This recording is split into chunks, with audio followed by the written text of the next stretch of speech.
So hi, I'm Jonathan Amey. I'm here with Steve Ward, and we're going to be giving some short ideas and clips on how to work with our learners. So Steve? All right. Thanks for emphasizing short, Jonathan. It's a good reminder for me that tend to get wordy.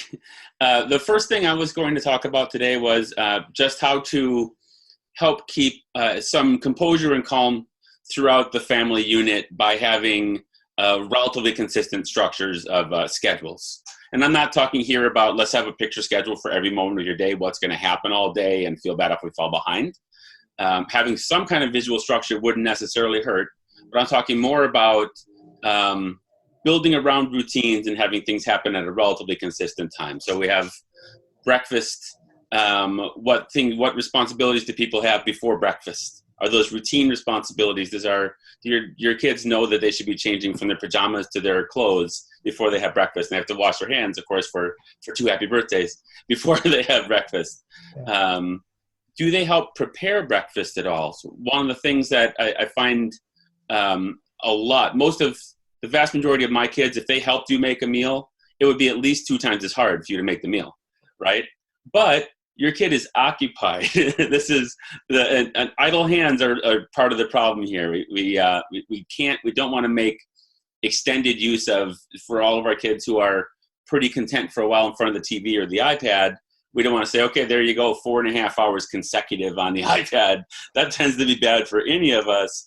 And a lot of my kids will really become less composed after 10 or 15 minutes alone on the iPad.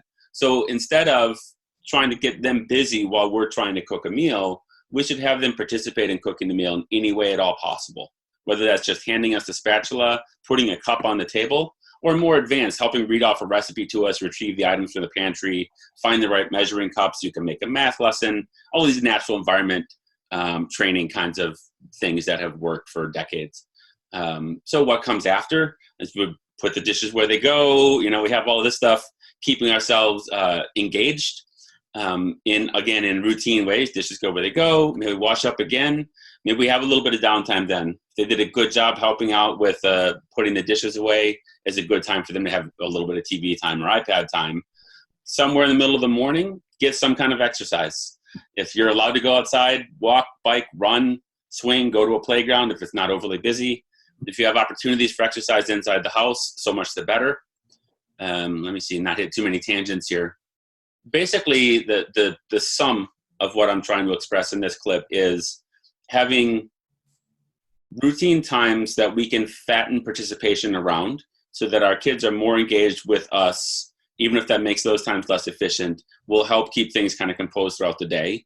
And one of the goals of doing this is to space out some of the downtime. So there is going to be more downtime.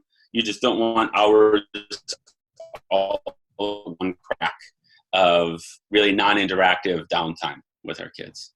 That's awesome. Very cool, Steve. Very cool. Thank you so much for that. All right, sure.